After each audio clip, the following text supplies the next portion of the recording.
Party के हमारे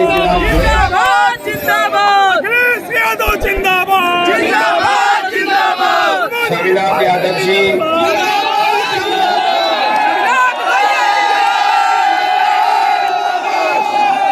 यहाँ पर समाजवादी पार्टी के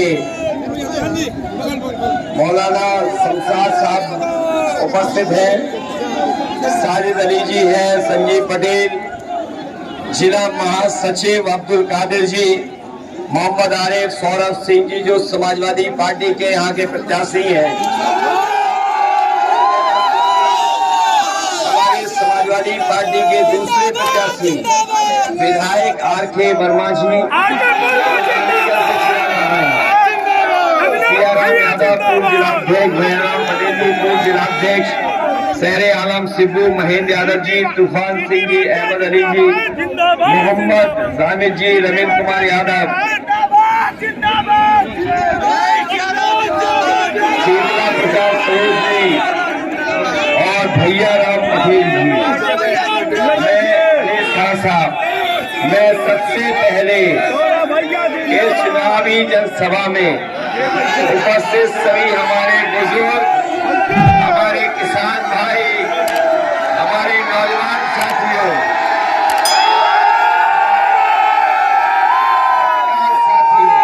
हम आप सबका बहुत बहुत धन्यवाद और आभार व्यक्त करना चाहते हैं।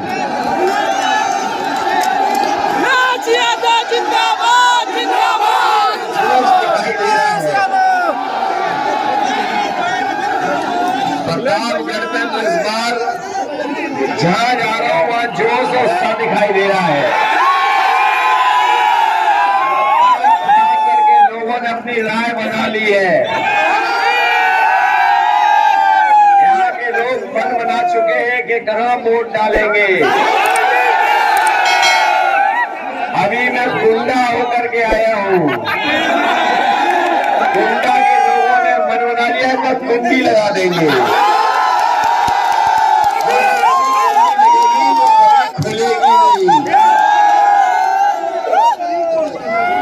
विश्वासगंज और हमारे दूसरे प्रत्याशी रानीगंज के आर.के. वर्मा जी, मुझे पूरा भरोसा है कि इस बार सौरभ सिंह जी और डॉक्टर आर.के. वर्मा जी ऐतिहासिक वोटों से जीत करके जा रहे हैं।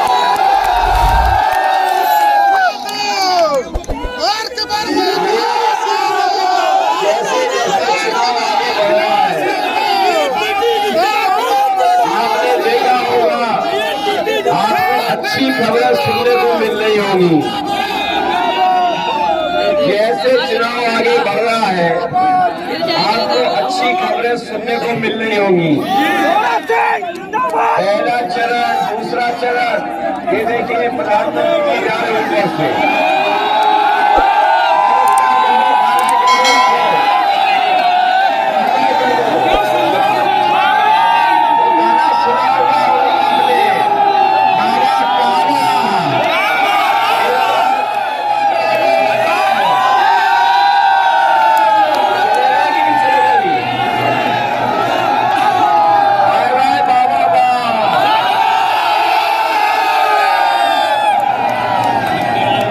अच्छा हुआ यहाँ पर मुलाकात हो गई इनसे। इनसे ज्यादा झूठ कोई बोलता नहीं। बताओ पत्रकार साथियों, आप भी मुस्कुरा रहे हो।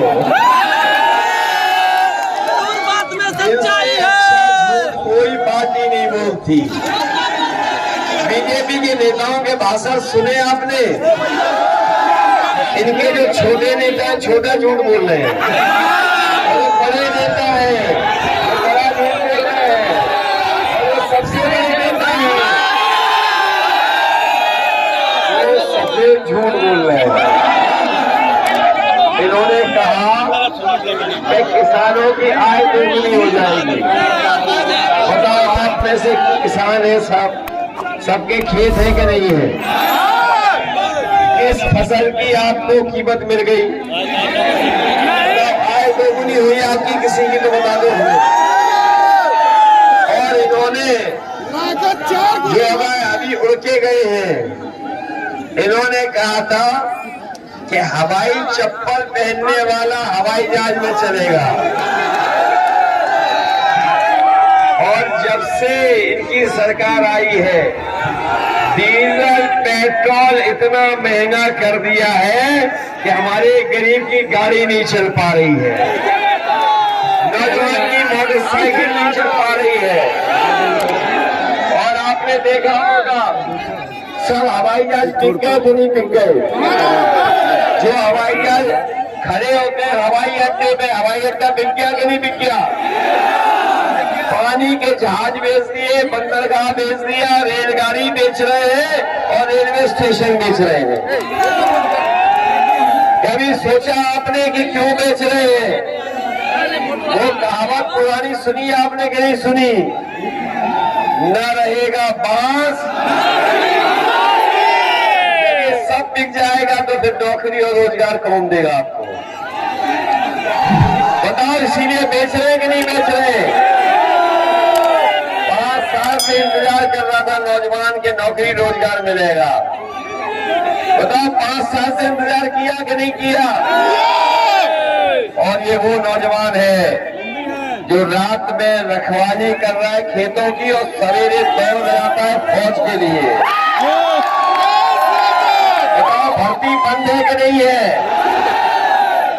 हमारा नौजवान भर्ती देख करके, वर्दी पहन करके देश की सेवा करना चाहता था, लेकिन जब से भारतीय जनता पार्टी की सरकार आई है भर्ती बंद है। 3 साल से भर्ती नहीं हुई है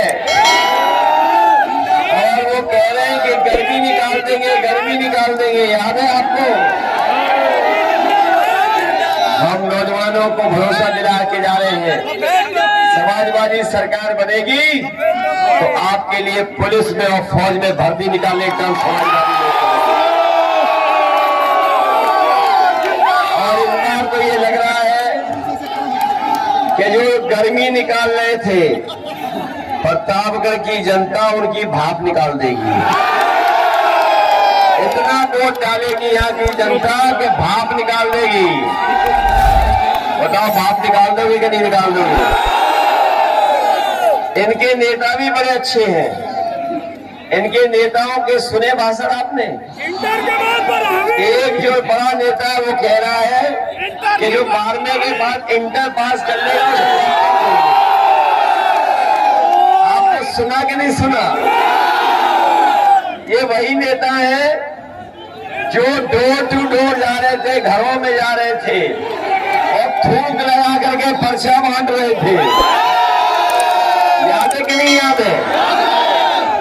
अरे शुक्र करो उन्होंने ये नहीं कहा कि इंटर पास करने के बाद जो 10वीं में एडमिशन लेगा उसे लैपटॉप देंगे। ये लैपटॉप की बात सुनकर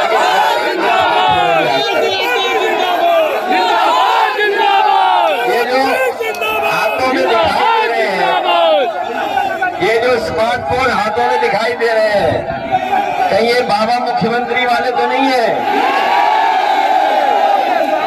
उन्होंने कहा लैपटॉप देंगे। बताओ किसी को मिला लैपटॉप और स्मार्टफोन किसी को दिया बाबा जी ने? और वो देते भी क्यों? क्यों खुद नहीं चला पाते? क्या आपको लगता है वो चला देते हैं? और अभी आपने एक तस्वीर देखी होगी जो बाबा मुख्यमंत्री ने सोशल मीडिया पे डाली कि खुद तो देख रहे पूरब की तरफ और जनता देख रही पश्चिम की तरफ। देखा कि नहीं देखा? और जब अभी तक तो हमें लग रहा था लैपटॉप नहीं चला पाते, अब पता लग गया वो स्मार्टफोन भी नहीं चला पाते। जो लोग आज के जमाने में सरकार चलाने वाले लैपटॉप का महत्व नहीं जानते हैं, स्मार्टफोन का महत्व नहीं जानते हैं, तो बताओ हमारे नौजवानों को आगे कैसे बढ़ाएंगे? और आप जाकर के देख लो समाजवादी सरकार ने जहां भी लैपटॉप दिया होगा वो आज भी चल रहा होगा, आज भी बंद नहीं है। और समाजवादियों ने एम्बुलेंस दी थी, समाजवादियों ने एम्बुलेंस दी थी, बताओ गरीब के घर एम्बुलेंस जाती है कि नहीं जाती मदद करने के लिए? एम्बुलेंस मदद कर रही कि नहीं कर रही? और जब से बाबा मुख्यमंत्री आए एम्बुलेंस खराब हो गई कि नहीं होगी खराब? कभी डीजल नहीं, कभी पेट्रोल नहीं, कभी समय पर नहीं आती। और समाजवादियों ने 100 नंबर वाली गाड़ी दी थी पुलिस को, और वो इसलिए दी थी कि जिससे हमारे गरीब को अगर कभी जरूरत पड़ जाए, हमारे गरीब को अगर कहीं झगड़ा हो जाए, खेत में पानी को लेकर, सड़क पर अगर कहीं झगड़ा हो जाए तो फोन मिला करके पुलिस से मदद मांग सकते थे। हमारे गरीब को थाने में जाना पड़े, थाने में कई बार जो गरीब जाता है उससे वसूली हो जाती है, उसके साथ अन्याय हो जाता है। इधर समाजवादी पार्टी की सरकार में 100 नंबर की व्यवस्था बनाई गई थी कि आप लोगों को थाने ना आना पड़े, पुलिस आपके गांव में घर में आकर के आपकी मदद करती। लेकिन बाबा मुख्यमंत्री ने जब से 100 नंबर को 112 किया है, हमारी पुलिस को भी कबाड़ा कर दिया है। बताओ कबाड़ा हो गया कि नहीं हो गया?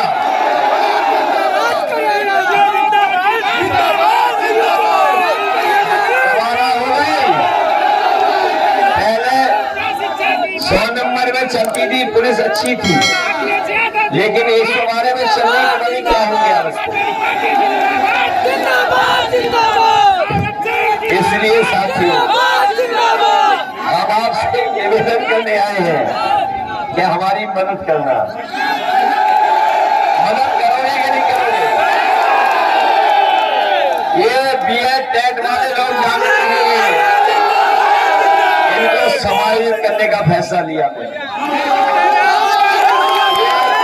69,000 वाले जानते होंगे जिनके साथ भेदभाव उनकी भी मदद कर रहे हैं, शिक्षा मित्रों की मदद कर रहे हैं, बीपीएड वालों की मदद कर रहे हैं, रोजगार सेवकों की मदद कर रहे हैं, आशा कार्यकर्ताओं की मदद कर रहे हैं, आंगनबाड़ियों की मदद कर रहे हैं, और हमारे पुलिस के लोग इनकी भी मदद करेंगे, क्योंकि जहां ये रहते हैं इनकी जंगल हालत इनकी बहुत सारी समस्याओं का समाधान करने जा रहे हैं। और इधर आपने सुना होगा कि बाबा मुख्यमंत्री कह रहे हैं कि हम सुबह 12 बजे सो के उठते हैं। आपने सुना होगा। और जब से इन्होंने कहा कि 12 बजे सो के उठते हैं, तब से हमने फैसला ले लिया है कि इनके घर की तरफ हम भी नजर रखेंगे। और इधर शाम को क्या देखने को मिलता है, कभी कभी धुआं उड़ता दिखाई देता है।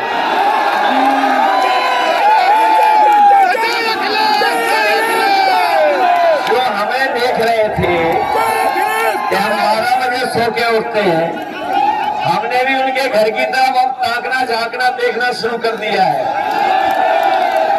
आज सड़क में कभी कभी धुआं उड़ता देखता हूं मैं।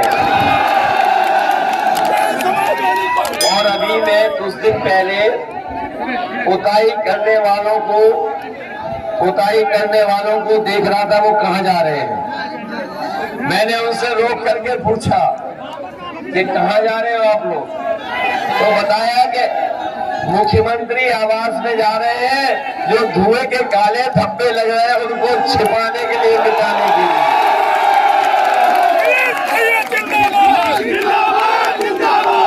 इसलिए आपसे हम निवेदन करने आए हैं कि बताओ हमारी मदद करोगे कि नहीं करोगे? और जब से बीजेपी की जनता ने खड़ी कर दी खटिया, तब से इनके बयान हो गए घटिया। बताओ इनके लोग महंगाई पे बात कर रहे हैं, महंगाई पे नहीं बोल रहे। बताओ महंगाई बढ़ गई कि नहीं बढ़ गई? बताओ आप लोग जब खाद लेने गए होंगे तो खाद की बोरी नहीं मिली, ना डीएपी की बोरी मिली, और जब खाद की बोरी देखी होगी तो बताओ सिर्फ 5 किलो की चोरी हो गई कि नहीं हो गई? बताओ कैसे लोग जो बोरी से चोरी कर रहे हैं। हमने बहुत पता किया है कि इन्होंने ये बोरी की चोरी सीखी कहां से है। ये बोरी की चोरी सीखी कहां है। ये बोरी की चोरी सीखी इन्होंने पार्ले जी बिस्किट से। कभी आपने देखा जब पहले पार्ले जी का बिस्किट मिलता था बड़ा था, जैसे जैसे उन्हें मुनाफा कमाना था, महंगाई बढ़ी, उन्होंने उतने ही रुपए में पैकेट देते लेकिन बिस्किट कम होते चले गए। बताओ अब कितना छोटा पैकेट मिलता है। पहले इतना मिलता था, अब इतना मिलता है। ये किसने महंगाई बढ़ाई है। और अभी अखबार में पढ़ा होगा आपने, गांजा तो अच्छी चीज है, खराब चीज नहीं भाई। किसने कहा गांजा खराब चीज है। पत्रकार साथियों ये नोट करिए, ये कह रहे गांजा अच्छी चीज है। अभी आपने अखबार पढ़ा होगा,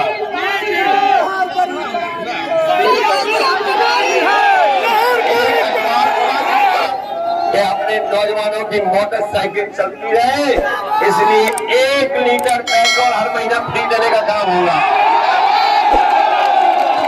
और वहीं 3 लीटर ऑटो को मुफ्त दिया जाएगा। 6 किलो सीएनजी दी जाएगी। वो गरीब को खाद और डीएपी भी मुफ्त कराने का काम किसानों को संभालना है। ये पुरानी पेंशन बहाल को लेकर के सरकारी कर्मचारी बहुत आंदोलन कर रहे थे। समाजवादी सरकार बनेगी तो हमारे किसानों के साथ साथ सरकारी कर्मचारियों की भी पुरानी पेंशन बहाल होगी। बीएड टेट वालों को समायोजित करने का काम समाजवादी सरकार में होगा। महिलाओं को 1,000 रुपया समाजवादी पेंशन देने का काम होगा। महीने के 1,500 रुपया और साल के 18,000 रुपए देने का काम समाजवादी सरकार में होगा। सभी सरकारी नौकरियों में 33% महिलाओं को आरक्षण देने का काम समाजवादी सरकार में होगा। वहीं हम आपसे कहना चाहते हैं, जो राष्ट्रीय स्वयं सहायता समूह है महिलाओं के, अगर हमें बजट से भी 1 लाख 2 लाख रुपए भी देना पड़ा तो इन समूहों की मदद करने के लिए हम लोग सरकार के बजट से पैसा देंगे।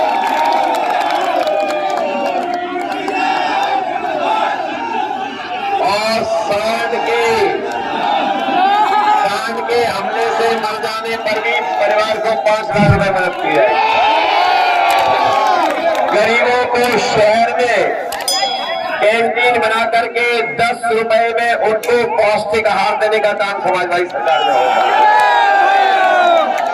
ये जो गरीबों को राशन मिल रहा है, पहले बीजेपी दे रही थी नवंबर तक, अब दे रही है मार्च तक।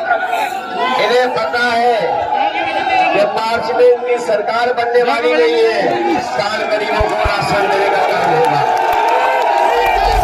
केवल राशन देगी बल्कि 1 लीटर सरसों का तेल free, 1 kilo milk powder free और गरीबों के स्वास्थ्य को बेहतर करने के लिए 1 लीटर घी फ्री देने का काम।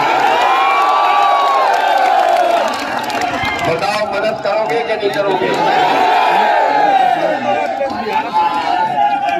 बताओ मदद करोगे कि नहीं करोगे। साइकिल जिताओगे कि नहीं जिताओगे। हमारी कुंडा में मदद करना, विशालगंज में मदद करना, रानीगंज में मदद करना। बताओ सबको जिताओगे कि नहीं जिताओगे। ये सौरभ सिंह नौजवान को नाम दिया है, मदद करोगी। और ये हमारे डॉक्टर साहब है, ये हमारी मदद में हमारे साथ आए हैं। ये रानीगंज से चुनाव लड़ रहे हैं, इसलिए इनको भी अच्छे वोट देकर के जिताना।